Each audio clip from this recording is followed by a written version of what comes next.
I'm Bindi Shukla with Risk Management, and this is Inside HCSO.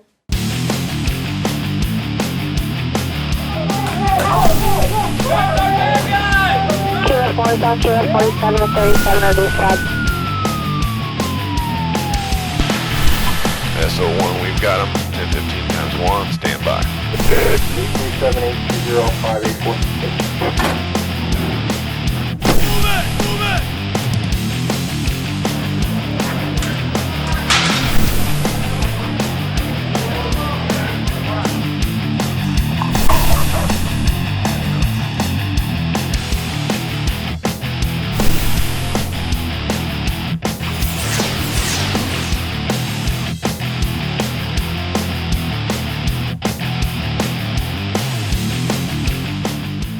Take a look at what awaits you on Inside HCSO.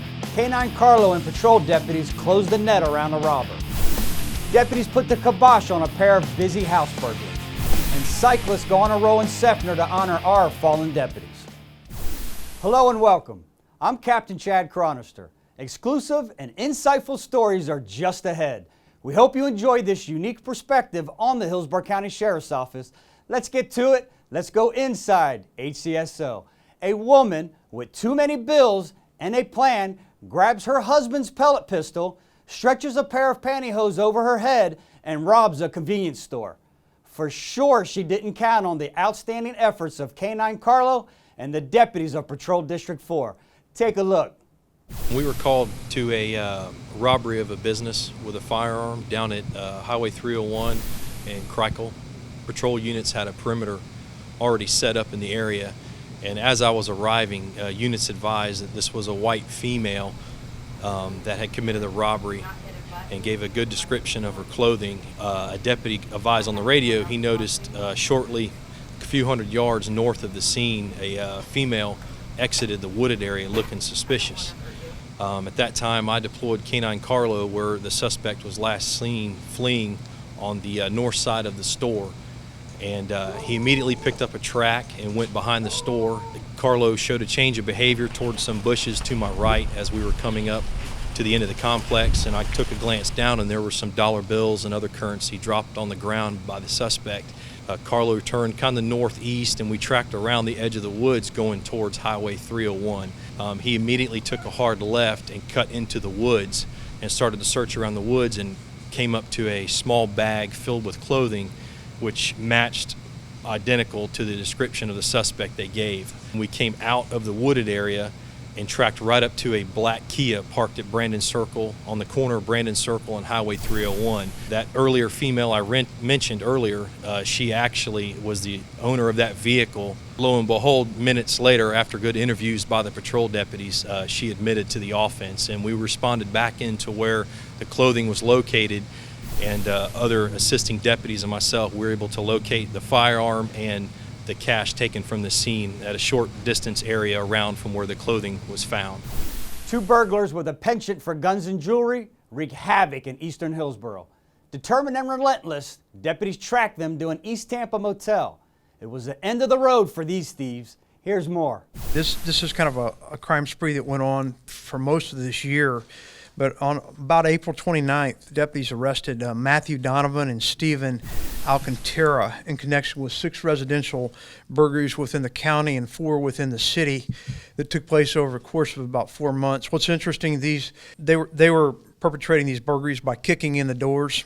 And once inside, as you can see, they were stealing jewelry, firearms, collectible coins, electronics, and other property. The value of the property that was recovered, some of it in the water, some of it in ponds behind their house by the dive team, is valued conservatively at $100,000. There's over 1,000 different items that were stolen, so this was a significant ring. Alcantara subsequently made a full confession, and we are still in the process right now of trying to figure out how many cases they've actually done, but it's probably going to be much more. One of the items that was stolen was a 1940s Hillsborough County Sheriff's Office badge and a firearm that had been issued to Deputy Albert Knight, who was a deputy who served in the 1940s and 1950s.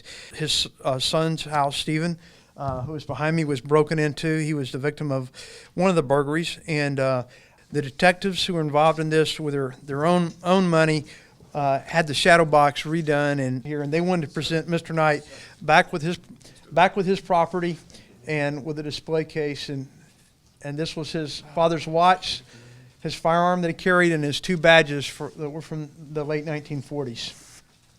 If I had any advice to tell anybody, get a good safe, get a good alarm system, and reinforce your front door. Here's a security video of a man and woman who we believe stole a wallet and charged nearly $9,000 on the victim's credit cards.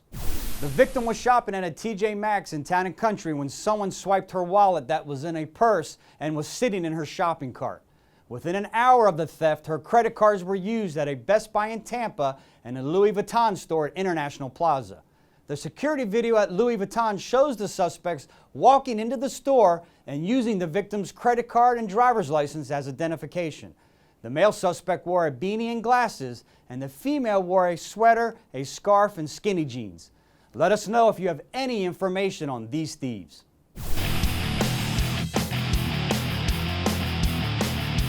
We could use some help with a case that goes back 38 years. One of our former detectives would appreciate it.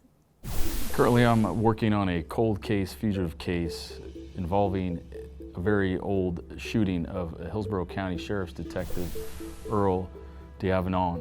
This occurred in 1976 in the area of Bealsville, near the intersection of East Horton Road and Nesmith Road. On that day, this detective responded to the residents to investigate some sexual abuse towards children.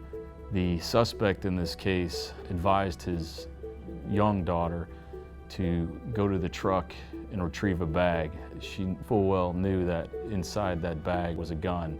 She was afraid of her father, clearly, and wanted to follow his instruction, knowing that her father's intentions were probably to harm this detective. After handing him the bag, the child went to the child protective investigator and actually warned her, hey, my dad has a gun in that bag. It was too late. The suspect in this case, Mr. Morris Tyrone Jackson, fired a shot at this detective, striking him, and he went down. The detective in that case was able to return fire as Mr. Jackson fled into a wood line. In 1987, the subject was stopped and arrested by the Avon Park Police using the alias name Morris Jackson.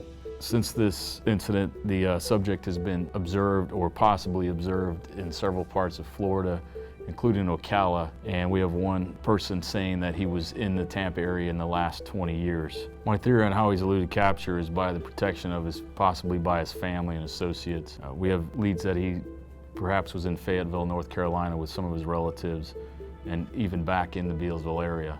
It's surprising that this suspect was able to elude capture after all these years simply by his unique identifiers. He's got several scars on his face, over his left eye. His right little finger is deformed and actually curled back. One leg is shorter than the other. He has some gold teeth, and his upper front teeth are missing. He has plastic hip joints in both hips and stutters. We've had age progression photos done, wanted posters put out by the U.S. Marshal and alerts all over the country. Since adopting this case, I've been in contact with Earl, the detective that was the victim in this case. He recalls this day detail by detail. He would love to see this guy brought to justice.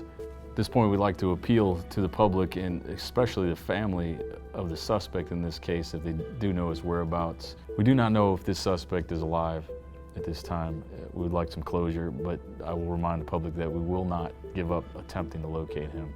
There still is a reward offered on this by the United States Marshal Service and Crime Stoppers. If anybody has any information related to this case, they can contact me, Detective J.T. Stahlschmidt with the Hillsborough County Sheriff's Office Criminal Apprehension Bureau.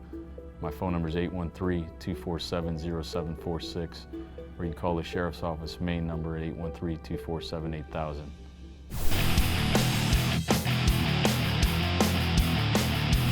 Dozens of cyclists converged on Seffner for our Fallen Heroes Memorial Ride. Thank you to everyone who participated and supported this wonderful event. Here's the story.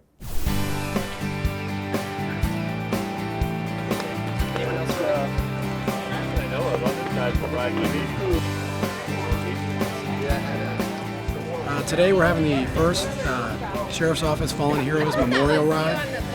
It's a 25 or 50 mile rider choice route cycling event. This ride is taking place to raise money to build the Sheriff's Office Fallen Heroes Memorial, which is under construction at the Sheriff's Operations Center in Ybor City. The ride was a great success. We had about 130 riders out this morning. We've had some already stop back in, get some water, and they're going back out for another loop. We had a great turnout of sponsors: Talk Fusion, Carrollwood Bike Emporium, Vital Network Services, Tower Radiology, Mid-Florida Credit Union, Bill's Pharmacy down in Brandon. We had Minnie of Wesley Chapel, Stingray Chevrolet. Oh, it was phenomenal. They very well marked roads, so it felt good. We even had our own personal escort at one point. He was with us for about 3 miles, wasn't he? Absolutely do it again. In fact, I think we need to get more of our team out here because it was so nice. We had a great turnout today. We're hoping that we'll be doing this in the future. And it was a great time. I'm glad everybody came out to honor our fallen deputies.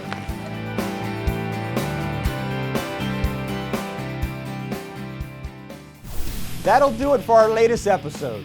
But don't despair, there will be more coming. As always, Sheriff David G.